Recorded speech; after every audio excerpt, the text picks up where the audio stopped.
Well, I'll give you two pieces of advice. I'd invest as much in myself as you can. I mean, you're your own biggest asset by far. I mean, you've got all kinds of potential. All the people in this room, you're lucky to be in this country, gotten a good education, but most people go through life using up a very, very small part of their potential. And so anything you do that invests in yourself, that's the best investment you can possibly make. And then I would follow my passion. I mean, whatever turns you on. You know, I was lucky. I found something early that turned me on. But you don't want to take a job just for the money. You don't want to take a job for an organization that you really don't feel good about, or work for people that you don't feel good about. You really want to be excited when you get out of bed every morning. And it won't necessarily be the job that you have 10 years later, but you'll be learning so much as you go along. And you know, I took a job with Ben Graham, my hero, and it, you know, I never asked the salary, and I found at the end of the month when I got my first paycheck what I was earning, because I just knew it was the right thing to be doing. So I would follow your passion. Dos investidores mais importantes do mercado financeiro global, o Warren Buffett, também está entre os mais ricos do planeta. Em 2021, sua fortuna foi estimada em mais de 100 bilhões de dólares. O patrimônio vem de sua atuação como presidente e principal acionista da Berkshire Hathaway, empresa de investimentos fundada na década de 60 e que atualmente detém participações em dezenas de companhias como Apple, Coca-Cola, Visa e Heinz. Today, the Coca-Cola Company will sell almost 2 billion 8-ounce servings of one form or another of Coca-Cola products. Now, if you get an extra penny a day, a penny a serving, that's $20 million a day. That's $7.3 billion a year from one penny more. When you own Coca-Cola, you own a little piece of the minds of billions and billions of people. That is really good.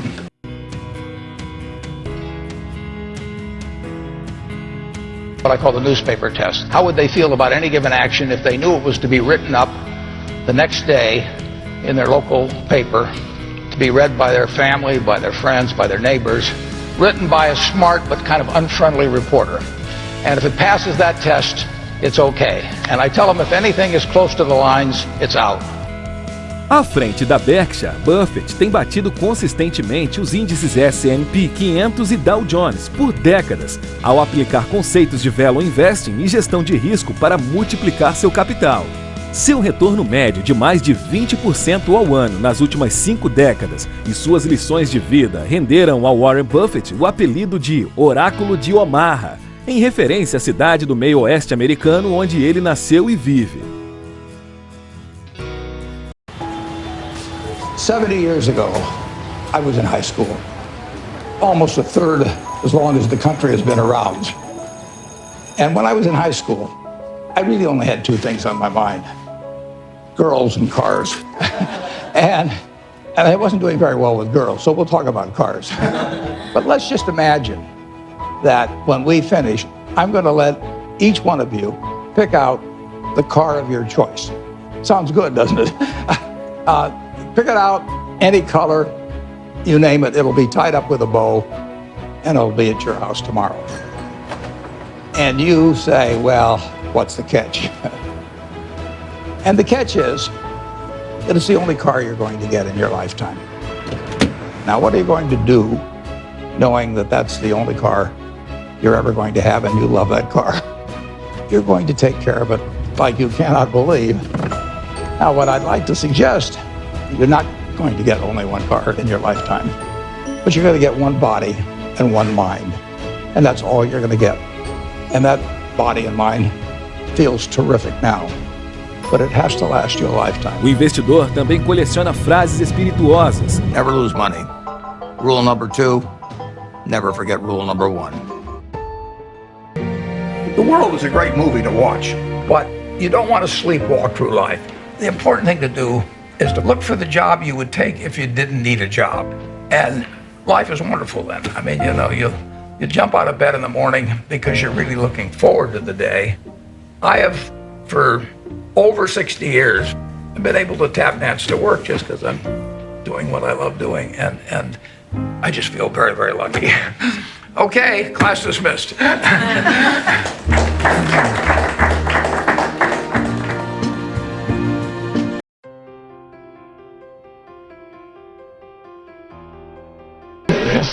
know, I got an awful lot of good advice from my dad, and he didn't lay it on me. I mean, he just, you know, you picked it up from him, but there was never any of this, you know, do this, do that type of thing at all. But I think he really taught me that it's more important in terms of what's on your inner scorecard than your outer scorecard. I mean, some people get in a position where they're thinking all of the time of what the world's going to think of this or that instead of what they themselves think about it. And if your inner scorecard, if you're comfortable with that, I think you're gonna have a pretty happy life. And I think the people that strive too much for the outer scorecard sometimes find that it's a little hollow when they get all through. Desde muito jovem, ele já demonstrava interesse em ganhar dinheiro. Começou cedo, vendendo caixas de chicletes aos 6 anos de idade. Com o tempo, passou a vender engradados de Coca-Cola de porta em porta e, posteriormente, bolas de golfe usadas, amendoins e pipocas durante os jogos de futebol americano da Universidade de Omaha. Ainda durante a sua infância e adolescência, fez bicos como entregador de jornais e montou um negócio de aluguel de máquinas de fliperama. Estes primeiros empreendimentos da sua vida já deixaram algo muito claro. Buffett era ambicioso e gostava de negócios. Aos 11 anos, veio a primeira aquisição na bolsa, 3 ações da City Services, conhecida atualmente como Citgo, dona de refinarias e infraestrutura de distribuição de combustíveis, controlada desde 1986 pela estatal venezuelana PDVSA.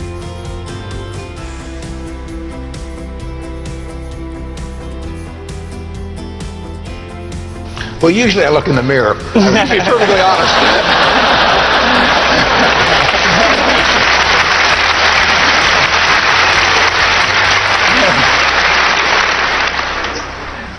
The nature of what I do means I have to think pretty much independently. Because if I take a poll, in effect, I'm going to do what everybody else is doing, and I don't think much of that usually in investments. And so I have to have an environment, I have to have a temperament personally that lets me think for myself. And I've got a terrific partner, a fellow named Charlie Munger. And you can't find anybody any smarter, any better quality of anything. But we think a lot alike.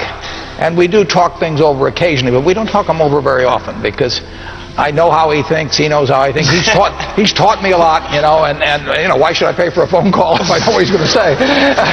So if I need to get a cabinet around to make decisions or anything like that, I probably shouldn't be running the place. That doesn't bother me to have the responsibility for it, but I just don't want to put it up to a vote because I've seen too many, particularly in the investment world, as you get larger and larger groups making the decisions, they get more and more homogenized. And I don't think you will ever get brilliant investment decisions out of a large committee.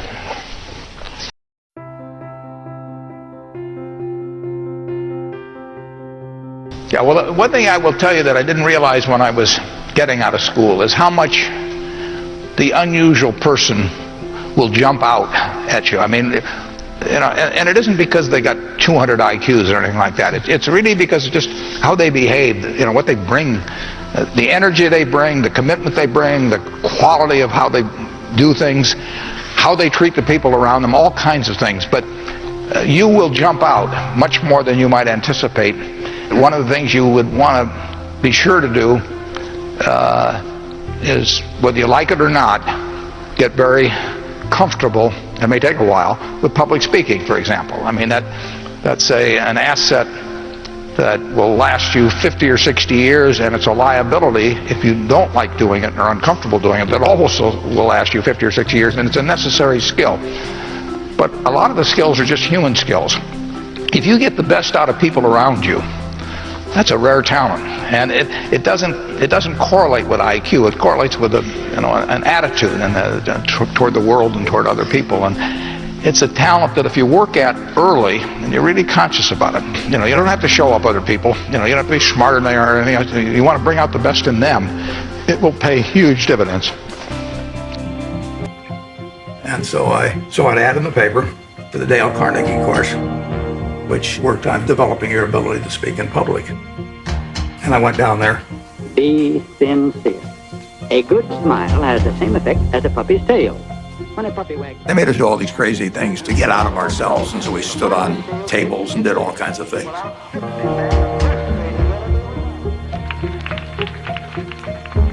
If I hadn't have done that, my whole life would have been different. So in my office, you will not see the degree I got from the University of Nebraska. You'll not see the master's degree I got from Columbia University, but you'll see the little award certificate I got from the Dale Carnegie course. Pressionado pelo pai, Buffett aceitou deixar temporariamente de lado seus empreendimentos e entrou na Escola de Negócios da Universidade da Pensilvânia. Ansioso para concluir os estudos e voltar a investir, acelerou as matérias e em 3 anos estava formado em administração, mas pela Universidade de Nebraska, para onde transferiu seus estudos. O próximo passo da sua vida acadêmica, no entanto, foi uma frustração. Buffett foi rejeitado pela prestigiosa Universidade de Harvard, o que classificou como a melhor coisa que aconteceu comigo. Pois como uma segunda opção, Buffett escreveu para um de seus autores favoritos, o economista David Dodd, da Universidade de Colômbia, dizendo que gostaria de ser seu aluno e foi aprovado para fazer seu mestrado lá. Em Colômbia, ele também conheceu Benjamin Graham, chamado de pai da Velo Investing. A influência do professor fez com que o jovem mestrado consolidasse seu estilo que ficaria marcado nas décadas seguintes, de analisar a fundo os fundamentos de empresas e adquirir companhias por preços baixos, conceito que deixou um pouco mais relativo recentemente ao afirmar que vale a pena investir em boas empresas, ainda que não estejam especialmente baratas. Era como ter aulas de beisebol com um craque, relembra Buffett. You need a stable personality. You need a temperament that neither derives great pleasure from being with the crowd or against the crowd. Because this is not a business where you take polls, it's a business where you think.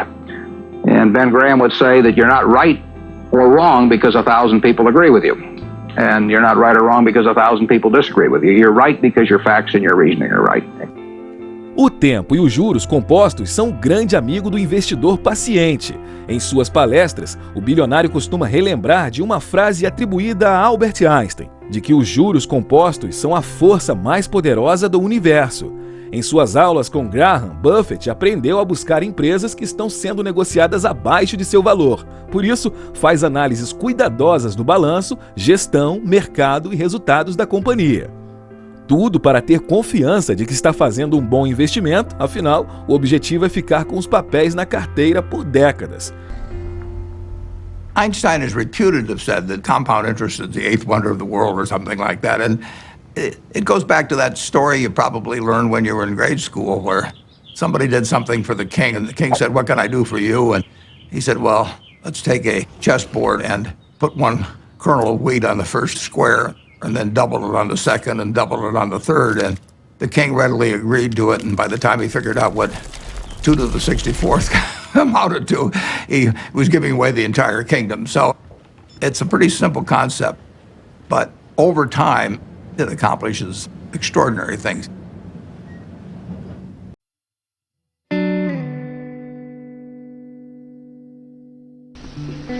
The worst investment I ever made? How long do you have? Well, I've made some very bad ones, but that doesn't really bother me. It may bother the shareholders, but that's another question. You're going to make mistakes in life. I mean, there's no question about it. You don't want to make them on the big decisions, who you marry and some things like that. So there's no way I'm going to make a lot of business and investment decisions without making some mistakes. I may try to minimize them. I don't dwell on them at all. I don't look back. The biggest mistakes are the ones that actually don't show up. They're the mistakes of omission rather than commission. We've never lost that much money on any one investment, but it's the things that I knew enough to do that I didn't do. We have missed profits of as much as maybe $10 billion in things that I knew enough to do and I didn't do. Now, the fact I didn't buy Microsoft way back is not a foregone opportunity because I didn't know enough to make that decision. But there have been other investments where I did know enough to make the decision And for one reason or another, I either didn't do it at all or I did it on a small scale. I was sucking my thumb when I should have been writing checks, basically. And those don't show up.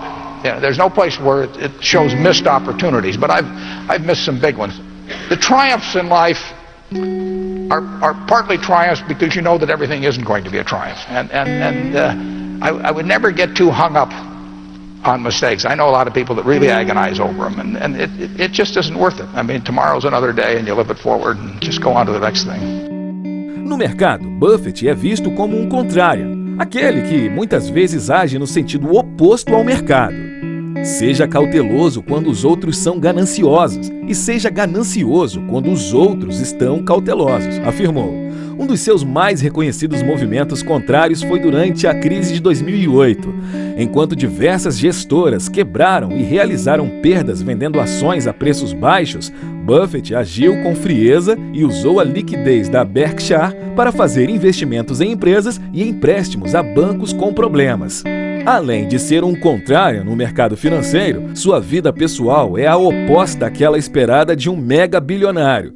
Warren Buffett se descreve como um homem de hábitos simples. Vive em Omaha, na mesma casa que comprou por $31.500 em 1958, quando deixou Washington para retornar à sua cidade natal. Well, I was a little lucky in that respect, in that my kids didn't think I was rich, and I wasn't rich for a while. I mean, but even after I was, we lived in the same house. There's only one house they've known in their life in terms of a primary home, and they went to public schools in Omaha, and we lived in a neighborhood where, and we still do, where the average income is probably more or less average for Omaha. So they really didn't have that problem. My kids didn't even know what I did. I mean, partly because I couldn't explain it very well, but they did not grow up in a rich environment. Now Bill's situation's different, and I'm just in terms of being a celebrity and all of that sort of thing, and that came late enough with me that it didn't really pose problems for the family. But it has to be it's a significant factor. I'll turn over to Bill. Yeah, I can verify what Warren said about his house. I was very excited to go visit, think what has he done, what amazing things is he going to have. And I went into his dining room. He didn't even have seats on the chairs. And he didn't even know they were missing either. So I don't. There's no hurry on these things, Bill. I mean, our kids are rich or are going to be rich by the standards of the world. They don't think they're going to inherit a significant portion of the fortunes of either of us. I mean, 99% of what I have, it'll go to philanthropy one way or another, and Bill has the same attitude, basically, that we are not going to turn out some super wealthy kids. They'll be wealthy. I mean, there's no question about that. And but the idea of dynastic fortunes, I find it turns me off. I don't think it's what America's about. I don't think, if you talk about equality of opportunity in this country and really having everybody with talents having a fair shot at getting the brass ring and all of that, the idea that you hand huge positions in society on simply because someone came from the right, I find that, I just think it's almost un-American. How can you stay away from Wall Street? Well, if I were on Wall Street, I'd probably be a lot poorer. You get overstimulated in Wall Street, and you hear lots of things, and you may shorten your focus, and a short focus is not conducive to long profits. And here, I can just focus on what businesses are worth, and I don't need to be in Washington to figure out what the Washington Post newspaper is worth, and I don't need to be in New York to figure out what some other company is worth. It's an intellectual process, and the less static there is in that intellectual process, really the better off you are. We have 25 people in the office, and if you go back, it's the exact same 25, the exact same ones. We don't have any committees at Berkshire. We don't have a public relations department. We don't have investor relations. We don't have a general counsel. We don't have a human relations department. We just don't go for anything that people do just as a matter of form. It's exactly the life I like. And it's not work to me. It's just a form of play, basically.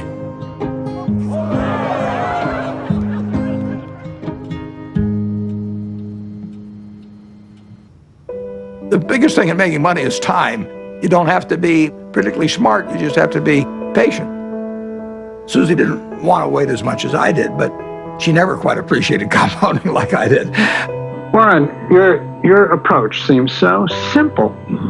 Why doesn't everybody do it? Well, I think partly because it is so simple. That the academics, for example, focus on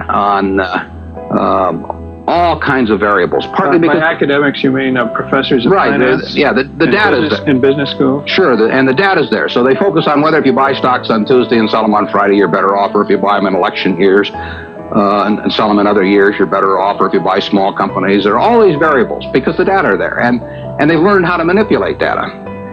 And as a friend of mine says, to a man with a hammer, everything looks like a nail. And once you have these skills, you just are dying to utilize them in some way, but they aren't important. If I were being asked to participate in a business opportunity, would it make any difference to me whether I bought it on a Tuesday or a Saturday or an election year or something? It's not what a businessman thinks about in buying businesses. So why think about it when buying stocks? Because stocks are just pieces of businesses.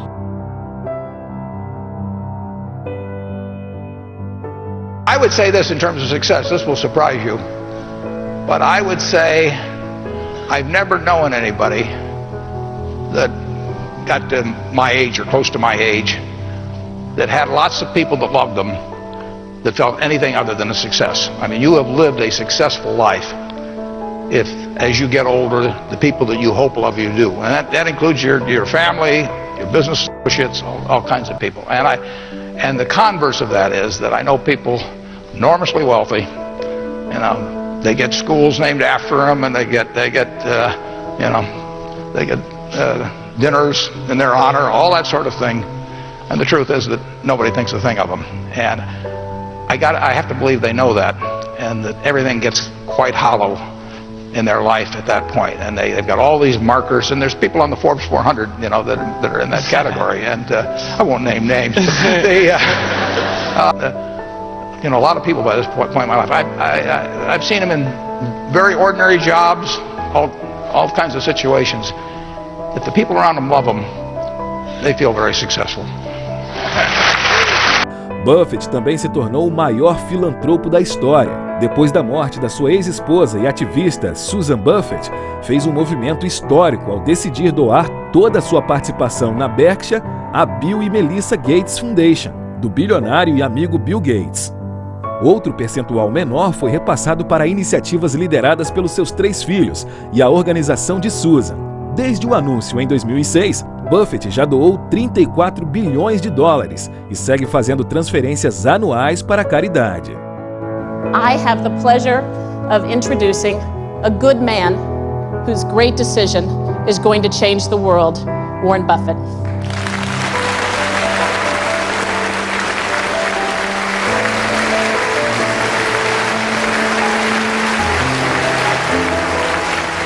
A remarkable decision tonight from one of the richest men in the world. Mega billionaire Warren Buffett says he is giving away most of his fortune to charity. Buffett has pledged to give away the bulk of his fortune to the Bill and Melinda Gates Foundation, and giving more than 15% of his money to foundations started by his 3 children and his late wife Susan. I'd like to thank you for coming. It's a great day for me. It's a great day for my family. My wife Susie and I had planned that whatever I made would go back to society, and originally I thought she would outlive me and that she'd make the big decision on it. But since her death, I had to rethink the best way to get the money into society and have it used in the most effective way, and I had a solution staring me in the face. In my entire lifetime, everything that I've spent will be quite a bit less than 1% of everything I make. The other 99% plus will go to others because it has no utility to me. So it's silly for me to not transfer that utility to people who can use it. It's doing me no good. E aí, concordam também que Warren Buffett é o maior investidor de todos os tempos? Sim ou não? Deixe aí nos comentários, já se inscrevam e ative o sininho. Isso é muito importante para nós. Valeu, galera, e até a próxima!